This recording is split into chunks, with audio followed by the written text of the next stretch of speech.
Je vais lire un passage de l'Écriture parce que c'est la Pentecôte aujourd'hui. Je vais dire merci à la voix de l'Évangile, au semeur de vie. Et si, je ne sais pas si les co-héritiers aussi. Prenons nos Bibles.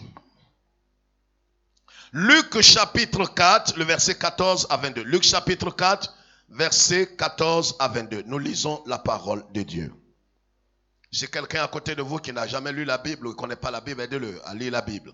Nous sommes dans la présence de Dieu. Quand on lit la Bible, veuillez vous tenir debout. On est obligé de vous dire toutes ces choses ce matin. C'est ce que nous faisons dans notre tradition. Le premier passage, nous nous tenons debout. Luc chapitre 14, le verset 14 à 22. Luc chapitre 4, le verset 14 à 22. Nous lisons la parole de Dieu. Jésus, revêtu de la puissance de l'Esprit, retourna en Galilée. Et sa renommée se répandit dans tout le pays d'alentour. Alléluia. Il enseignait dans les synagogues et il était glorifié par tous. Il était glorifié par tous. Il était glorifié par tous. Alors si toi ce matin tu ne peux pas glorifier le Seigneur, c'est que tu as un problème. Il était glorifié par tous. Laisse quelqu'un répondre avec moi. Il était Ça veut dire toi aussi tu fais partie de ceux qui doivent le glorifier. Allons-y, qu'est-ce qu'il dit?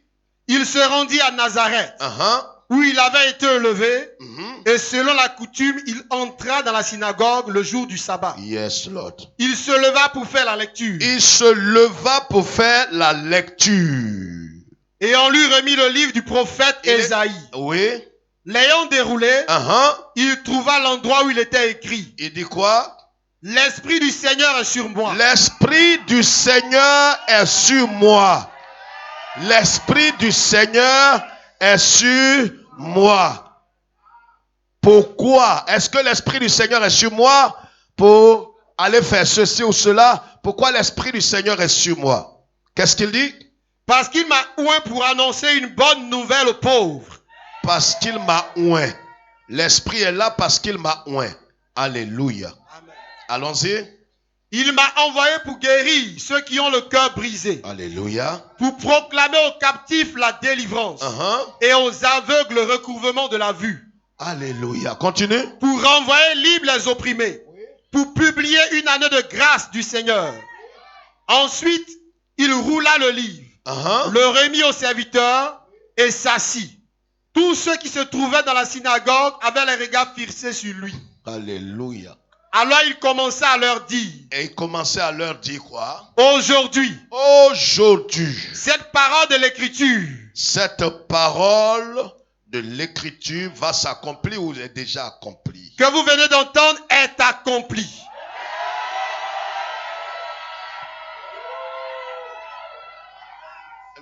Dis à quelqu'un, ça ne te concerne pas. Dis à celui qui est à côté de toi, c'est pas de toi il s'agit. Ta façon même de dire amen montre que tu n'es pas loin d'être un religieux. Aujourd'hui, cette parole que vous avez entendue là s'accomplira ou est accomplie? Est accomplie.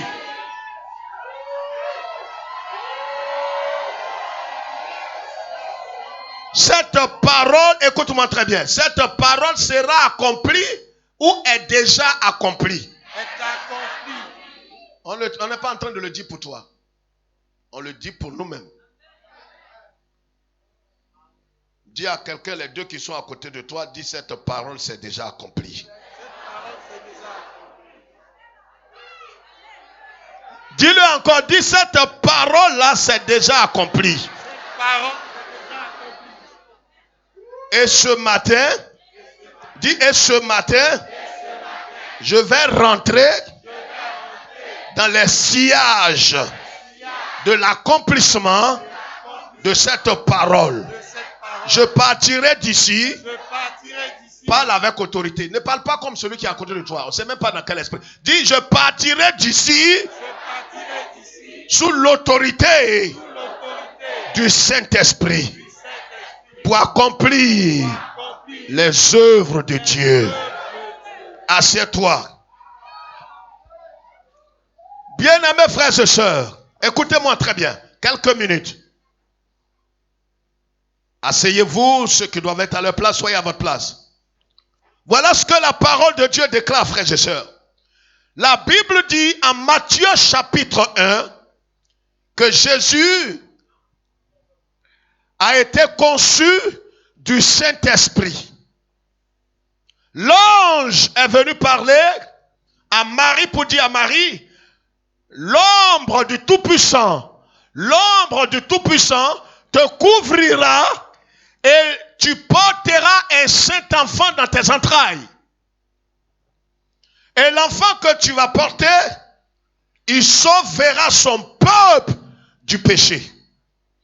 C'est très important de comprendre ça. Jésus a été conçu du Saint-Esprit. Voyez, Jésus n'a pas simplement l'Esprit, mais depuis le sein de la Vierge Marie, qu'est-ce qui s'est passé? La parole de Dieu déclare que Yeshua a été couvert, a été conçu, a été engendré, pas créé. Parce que Dieu n'est pas créé. Dieu est éternel. Le Fils de Dieu était avec le Père, avec le Saint-Esprit, avant d'être incarné dans le sein de la Vierge Marie. Quelqu'un dit Amen. Je dis, quelqu'un dit Amen. Donc Yeshua a été conçu par l'Esprit de Dieu. Vous comprenez? Il a été conçu par l'Esprit. C'est ce Jésus qui va naître. Il va grandir comme tout enfant en Israël. Et à 30 ans, Jésus va aller vers Jean-Baptiste, un de ses parents. C'était son cousin. Mais il n'est pas allé vers lui parce que c'est son cousin. Vous savez, dans le ministère, il n'y a pas de familiarité. Jésus va vers Jean-Baptiste parce que Jean-Baptiste a été suscité par Dieu pour faire quoi? Pour baptiser, afin de révéler véritablement qui est le Messie. Et Jean dira, je suis venu baptiser afin de révéler qui est le Messie. À 30 ans donc, Jésus, qui a été conçu du Saint-Esprit, ça veut dire que lui-même, ses os, son esprit, son âme, a été saturé par le Saint-Esprit. Il est né du Saint-Esprit. Il est conçu du Saint-Esprit. Mais regardez ce qui va se passer. Vous savez, il faut comprendre l'importance capitale de la Pentecôte. Dis Pentecôte. Non, laisse quelqu'un. Vous savez, il ne faut pas prononcer les paroles comme celui qui est à côté de toi. Dis Pentecôte. Pentecôte, 50 jours après la Pâque, qui est la Pessa, qui veut dire passer par-dessus. Donc après la Pâque, il y a 7 grandes fêtes en Israël. Ce qu'on appelle les fêtes de l'Éternel. Et dans les fêtes de l'Éternel, il y a la plus grande qui est la fête du rachat, de la rédemption, de la délivrance, qui est la Pâque. Malheureusement, les gens fêtent la Pâque sans connaître l'esprit de la Pâque. C'est un impie, un sorcier, un mystique, un franc-maçon. Il fête la Pâque. On ne fête pas la Pâque pour fêter la Pâque. On fête la Pâque pour commémorer sa délivrance. C'est pourquoi quand quelqu'un fête la Pâque, qui n'a pas connu la Pâque, il n'est pas sage.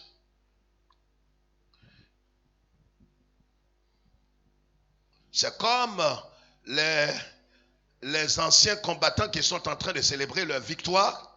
Et puis toi, qui est né après 2000, tu veux te joindre à eux pour célébrer quoi? La Pâque est réservée à ceux qui ont entendu la parole de Dieu, qui se sont détournés de leur mauvaise voie et qui se sont tournés par la foi vers Jésus-Christ, qui l'ont reçu et qui ont cru à l'œuvre expiatoire de Christ, qui sont sauvés. C'est ceux-là qui commémorent la Pâque pour dire la mort éternelle est passée au-dessus de moi. Ouais, tout le monde ne dira pas amen. Ne dis pas amen pour dire amen. Ce n'est pas du suivisme. Il dit la mort éternelle est passée au-dessus de moi. Alors quand la mort éternelle n'est pas passée au-dessus de toi, ça veut dire que tu n'as pas encore échappé à la mort éternelle et puis tu fêtes la Pâque, tu n'es pas sage. Donc après la Pâque, 50 jours après, qu'on appelle le Shavuot, qui parle de semaine, donc 7 semaines après, selon la loi hébraïque, vient le Shavuot, qu'on appelle la Pentecôte, la venue de l'Esprit sur les croyants. Jésus qui a été conçu de l'Esprit, la parole de Dieu déclare que Yeshua attend pendant 30 ans de vie chrétienne. Et puis il va voir Jean-Baptiste. Et là-bas, il se fait baptiser. Et quand il a été baptisé, baptisé veut dire immergé.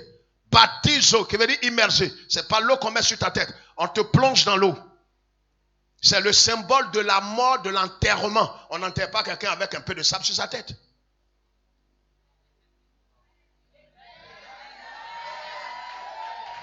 Quelqu'un meurt et puis vous envoyez comme ça. Et vous arrivez au cimetière et puis vous prenez quelques sables de la tombe et vous versez sur sa tête. Vous dites, tu es enterré.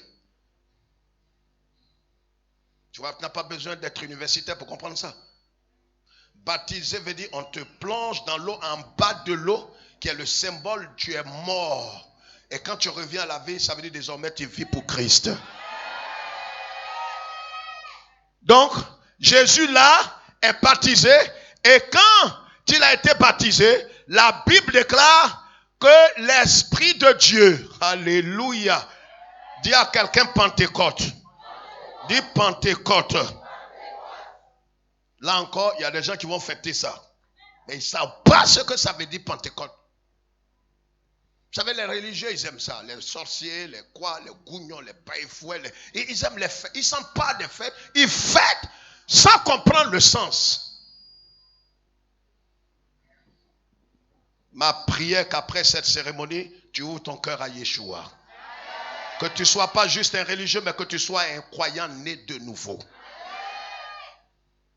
La Bible déclare que Jésus va recevoir l'Esprit. La Bible dit, l'Esprit viendra sur lui sous forme de colombe. Lui qui est conçu du Saint-Esprit va recevoir la plénitude de l'Esprit. Pour dire combien de fois la venue de l'Esprit, la réception de l'Esprit est indispensable à une vie victorieuse. Je parle ici ce matin brièvement de l'importance de l'onction dans une vie chrétienne victorieuse. Vous savez, frères et sœurs, une chose est d'être converti. Une chose est d'être converti. Une chose est de sortir véritablement des ténèbres pour venir à la divine lumière. Une autre chose est de revêtir l'Esprit de Dieu. À la conversion, vous avez l'Esprit. Mais tant que vous n'êtes pas rempli du Saint-Esprit, la tâche à laquelle vous avez été appelé, vous sera difficile de le faire. Et la vie chrétienne sera difficile. Vous voyez des gens qui ont commencé la vie chrétienne et après, ils ont rebroussé chemin, ils ont rétrogradé. Ça dépend. Est-ce qu'ils ont reçu la plénitude du Saint-Esprit? Si vous n'avez pas reçu la plénitude, votre ministère sera infructueux. Votre ministère sera stérile. Votre marche chrétienne sera difficile, compliquée, bizarre. Jésus, qui a été conçu de l'Esprit, il attendait 30 ans pour être baptisé et recevoir la plénitude avant de commencer son ministère. C'est pourquoi il dira, il dit, l'Esprit du Seigneur est sur moi parce qu'il m'a oué pour guérir les cœurs brisés, pour opérer des miracles, pour ressusciter les morts, pour établir le règne de Dieu. Je vais dire à quelqu'un ce matin, si tu es né de nouveau, je ne parle pas de ceux qui ont reçu juste un baptême ou une confirmation, ce n'est pas le signe que tu es sauvé. On peut avoir le baptême, on peut être protestant, on peut être catholique, on peut être presbytérien, et puis être un impie, un païen. Païen vient du mot paganus, qui veut dire désordre. Un païen, c'est quelqu'un qui n'est pas ordonné. En même temps qu'il lève sa tête pour dire Dieu, en même temps sa main est dans les fétiches, dans les banzerets, les locosués, et puis il est dans les loges. Mais il prie Dieu, c'est un désordonné, c'est un impie. Ce matin, si tu te détournes de ta mauvaise voie et que tu te tournes vers Christ, automatiquement tu es sauvé. Dès que tu es sauvé, tu as l'esprit de Dieu. Mais dès que tu as l'esprit, tu dois être rempli de l'esprit. Quand tu es rempli de l'esprit, ce qui devrait être fait en 30 ans, 15 ans, Dieu peut t'amener à faire ces choses-là en une semaine. Il y a une transformation radicale, il y a une puissance surnaturelle qui habite ta vie. Je voudrais lire ce petit passage et nous allons passer à la cérémonie. C'est juste une petite méditation. Vous savez, Jésus a reçu donc, et c'est à partir de cette onction sur sa vie qu'il va avoir une renommée partout. Il va être glorifié partout. Même ceux qui ne l'aiment pas, à cause de l'onction de Dieu sur. Vous savez, quand l'onction est sur votre vie, pasteur, vous allez entendre tout à l'heure le message pour votre propre service. Mais vous savez, la formation biblique, écoutez-moi très bien. La formation théologique, la formation biblique et l'expérience ne remplacent pas l'onction du Saint-Esprit. Si vous voulez échouer dans votre vie, si vous voulez connaître l'échec, et vous voulez connaître des humiliations profondes dans votre ministère, ne soyez pas remplis de l'esprit. Mais si vous voulez connaître le succès, pas que vous n'allez pas connaître des épreuves, vous allez connaître des épreuves. La Bible dit, le malheur atteint souvent le juste et l'Éternel l'en délivre toujours. Mais je parle ici de ceux qui veulent servir comme Jésus, notre maître, l'unique maître. On n'a pas d'autre mentor que Yeshua lui-même. Si vous voulez marcher dans les pas de Jésus, voyez, quel que soit ce qui s'est passé, qu'est-ce qui s'est passé? Il a reçu quoi? Aidez-moi, les pasteurs. Il a reçu quoi? Il a reçu quoi? Votre bouche ne peut pas être fermée. Il a reçu quoi? Il a reçu l'onction de qui? Du Saint-Esprit. L'Esprit est venu sur lui. Et c'est pourquoi la Bible dit que Yeshua a reçu l'Esprit sans mesure. Lui qui a été conçu du Saint-Esprit, il reçoit l'onction. Il reçoit la capacité surnaturelle. Et vous avez besoin de cela pour réussir votre ministère. Je vais dire un petit passage ici. Vous savez, la Bible dit que Israël à un certain moment, écoutez-moi très bien, en un mot. Israël à un certain moment a souhaité vivement faire quoi? Avoir un roi. Et comme ils ont décidé d'avoir un roi, en 1 Samuel chapitre 10, Dieu va envoyer le prophète Samuel pour oindre un certain Saül. Regardez ce que la Bible dit. La Bible dit que Dieu parle à Samuel, le prophète authentique, et lui dit, prends une fiole d'huile. Dis fiole d'huile. Dis fiole. Fiole, c'est un petit récipient fait de main d'homme. Vous savez, quand ce que vous recevez vient des hommes, vous allez échouer. C'est pourquoi, quand un homme te bénit, la Bible dit c'est la bénédiction de l'Éternel qui n'est suivie d'aucun chagrin. Les gens disent souvent, mais mon père m'a béni. Mais la bénédiction de ton père n'est pas suffisamment suffisante pour arriver à la hauteur. Ton père peut te bénir, c'est important et c'est indispensable. Mais vous savez, quand Dieu te bénit, il n'y a pas de regret. Dieu envoie Samuel avec une petite fiole d'huile. C'est le symbole véritablement de quelqu'un qui a reçu l'onction sous une pression, mais dans quelles conditions il a reçu l'onction. Vous voyez, la source de l'onction va déterminer votre arrivée, va déterminer la qualité de votre service et va déterminer votre destin. Saül a été oint et la Bible dit à cause de sa désobéissance à Dieu et son orgueil. Pasteur, vous m'entendez? L'orgueil et la désobéissance a fait que Saül était déchu. Lui qui avait reçu l'onction. Les gens disent souvent, mais si c'est Dieu qui a donné, Dieu ne peut pas faire ça. Dieu peut te bénir. Mais par ta désobéissance et ta rébellion, tu peux être déchu. Et on ne dira pas qu'un jour tu as été formé à l'école biblique. Tellement tu seras mauvais. Il a rejeté Saül et il s'est choisi un homme dans la maison d'Isaïe. Qu'est-ce qu'il va faire? Il choisit le même prophète. Cette fois-ci, la Bible dit en 1 Samuel chapitre 16, qu'est-ce qu'il dit? Il dit à Samuel, va cette fois-ci pas avec le fiole, une fiole, mais va avec la corne. Il part pas avec la fiole, il part avec la corne. Dis la corne. Dis la corne. La corne, c'est le symbole de la puissance. Mais en même temps, la corne, c'est la corne d'un animal. Mais on ne peut pas prendre la côte d'un animal sans tuer cet animal. Ça veut dire que l'onction que David a reçue est appuyée par un sacrifice. Et ce qui est appuyé par un sacrifice, c'est qu'il y a un prix à payer. Dieu a payé le prix pour que David reçoive une onction qui est distincte de l'onction de Saül. Je dis à quelqu'un ce matin, ma prière est que la grâce qui est venue sur David vienne sur toi. Oh, je crois que quelqu'un ne m'a pas entendu. Je dis, ma prière est que l'onction, la grâce que Dieu a faite à David. Aujourd'hui, nous sommes dans la dispensation de la grâce. Ce que David a reçu, c'est important. Mais ce que toi, tu reçois est excellent.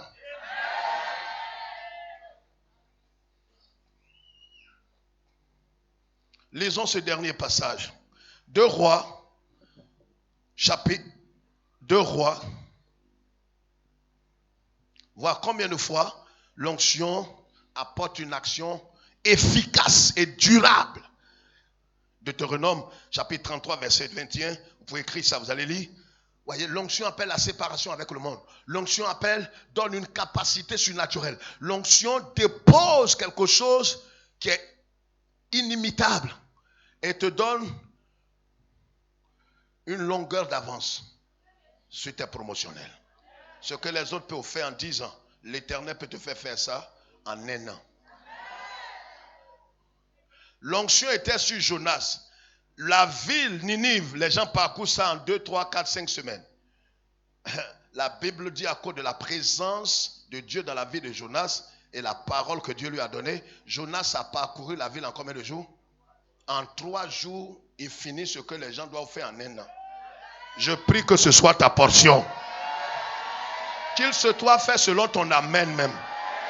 2 Rois, chapitre 4, verset 31. Nous rentrons dans la cérémonie dans quelques 2 minutes. 2 Rois 4, 31. Lis ça. Allons-y vite. Géasi, c'est le serviteur d'Élisée. Géasi les avait dévancés. Continue. Et il avait mis lis d'abord à partir du verset 30. Lis à partir du verset 30.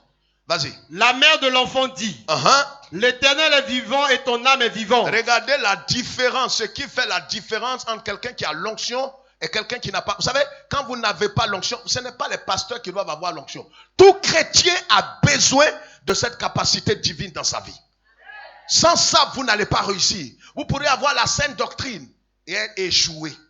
Pourquoi? Parce que l'onction, Jésus qui est la parole éternelle, avait besoin de l'onction pour le servir Dieu. Les gens peuvent, aujourd'hui c'est pourquoi tu peux parler et puis ton message est plat, il n'y a pas de vie, il n'y a pas d'onction, il n'y a pas de pouvoir dans ce que tu dis. Pourquoi? Simplement parce que quand l'onction n'est pas là, il y a un problème. C'est l'onction qui convainc les cœurs de péché et de jugement. C'est le Saint-Esprit qui fait ça. Ce monsieur, il s'appelle Géasi, c'est le serviteur du prophète Élisée. Il a dévancé Élisée. C'est Élisée lui-même qui l'a envoyé. Suivez très bien. C'est sur ça qu'on va s'arrêter, prier et puis passer à la cérémonie. L'Éternel est vivant et ton âme est vivante. Je ne te quitterai point. Vas-y. Et il se leva et la suivit. Géasi les avait dévancés. Géasi les avait dévancés. Regarde ici. Dis, il les avait fait quoi? Dévancés. Aide-moi. Oh, je ne sais pas. Laisse quelqu'un. Dis à celui qui a connu toi. Tais-toi, laisse-moi parler. Il les avait. Dis ça plus fort que ton voisin ce matin. Il les avait.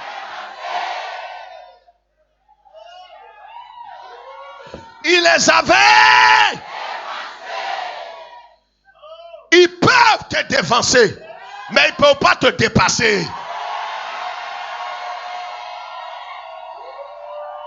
Ils t'ont dévancé à l'école. Dis c'est quoi ça? Dis c'est quoi ça là? Ils t'ont dévancé dans la naissance. Il est né avant toi. Ça ne veut pas dire qu'il va réussir avant toi. Il est un tonton. C'est un fakir. Vous qui nous suivez à Londres et partout dans le monde, on dirait un fakir ici. C'est un papa. Nous sommes suivis par plus de 15 ou 30 pays dans le monde. Alors ils ne comprennent pas les expressions souvent. Voyez, la Bible dit que Géasi a dévancé le prophète. C'est le prophète lui-même qui l'a envoyé. Mais entre les deux, c'est le prophète Élisée qui a l'onction. Il a reçu une double onction du prophète Élie qui est dans le ciel. Vous savez, quand vous n'avez pas l'onction, on peut vous envoyer. Celui qui vous envoie, il est sincère. Mais ça ne veut pas dire que vous allez réussir. Les pasteurs, vous m'entendez? Dis, ah, mais si vraiment c'est Dieu qui m'a envoyé. C'est Dieu qui t'a envoyé. Mais tu peux échouer. Élisée est de Dieu. Il envoie Géasi. Géasi va, qu'est-ce qui va se passer? Géasi les avait dévancés. Il les avait dévancés. Et il avait mis le bâton sur le visage de l'enfant. C'est le bâton de qui?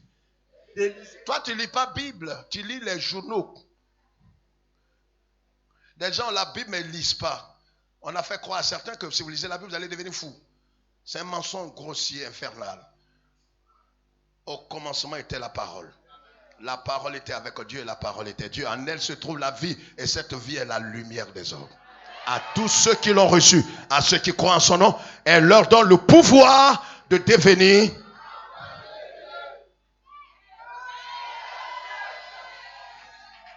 Qu'est-ce qu'il fait? Et il avait mis le bâton sur le visage de l'enfant. Il prend le bâton du prophète Élisée, il place le bâton sur le visage. L'enfant, c'était une veuve. Mais il n'y eut ni voix, ni signe d'attention. Il n'y eut quoi? Ni voix. Quelqu'un peut nous aider? Il n'y eut ni voix. Oh, laisse quelqu'un. Il n'y eut quoi? Ni voix. Ni quoi? Ni signe d'attention. Ni signe d'attention. Regarde ici, frère. Élisée envoie ce jeune homme, Géasi, qui est son serviteur. Normalement, regarde ici, Élie, avant de monter au ciel, et merci, assieds-toi, il dépose, par la puissance de l'esprit, il dépose une double capacité surnaturelle sur la vie d'Élisée. Donc Élisée est le seul prophète à avoir une double onction sur sa vie. Ça veut dire que ce que tu as reçu, tu dois transmettre. Géasi, qui est son serviteur, devrait recevoir quoi? Quadruple onction. C'est-à-dire une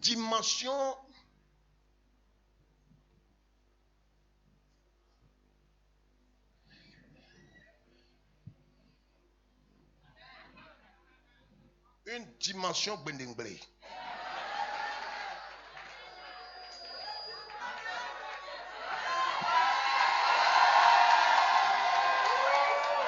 Une capacité inimaginable. Qu'est-ce qui va se passer? La Bible dit que Géasi, il prend le bâton d'Élisée, il va y déposer sur l'enfant qui est cadavre, qui est mort, et puis voilà, l'enfant, il n'y a pas eu de signe, pas de résurrection, pas de voix, rien. Qu'est-ce qui va se passer? Il retourne, il va dire quoi? Il dit quoi? Lis s'il te plaît, il dit quoi?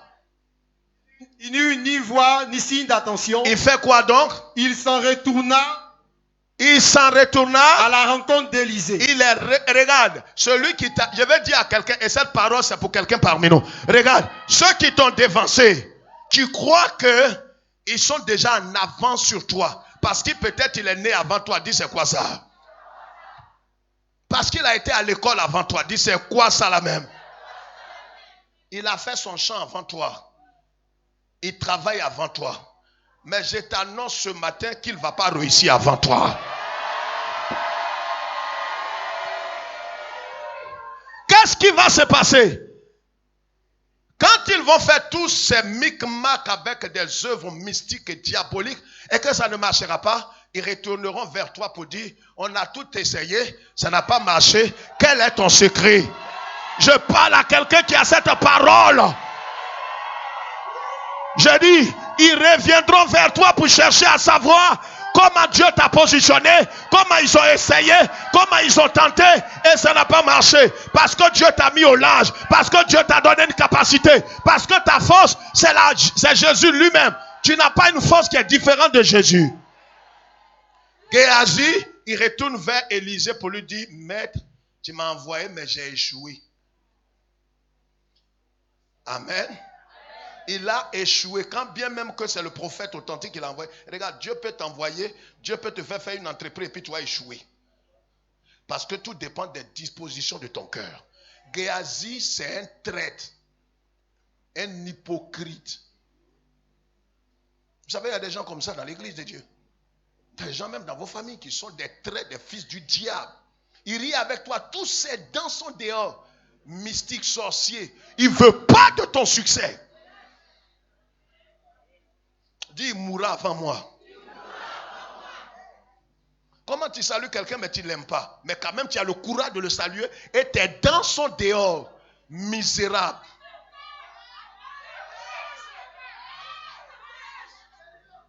Je n'aime pas les hypocrites. Ils sont pires que les PD.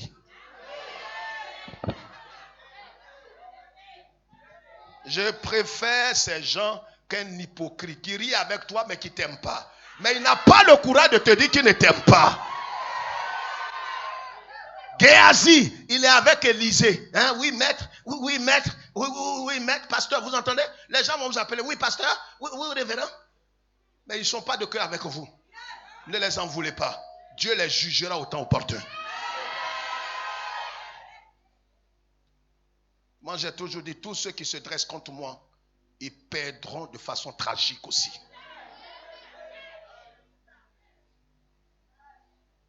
Qu'est-ce qui se passe? Géasi va vers Élisée vient. Voyez, qu'est-ce qui a fait la différence entre Élisée et puis Géasi? Élisée avait l'onction. Géasi n'avait pas l'onction. Quand vous n'avez pas l'onction, on peut vous envoyer, mais vous allez échouer. Je vais dire à quelqu'un ce matin, Dieu te donne l'opportunité de marcher dans l'esprit. On va se lever.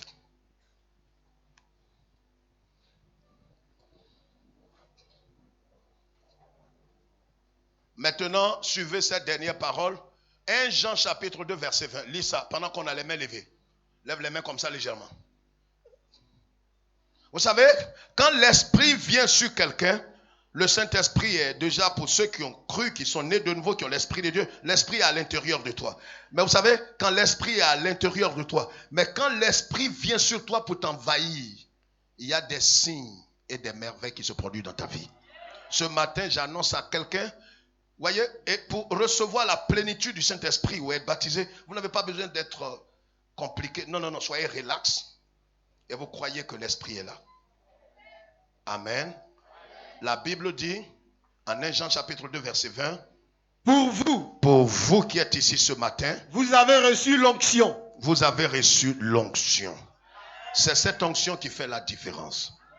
J'ai dit, c'est cette onction qui fait la différence.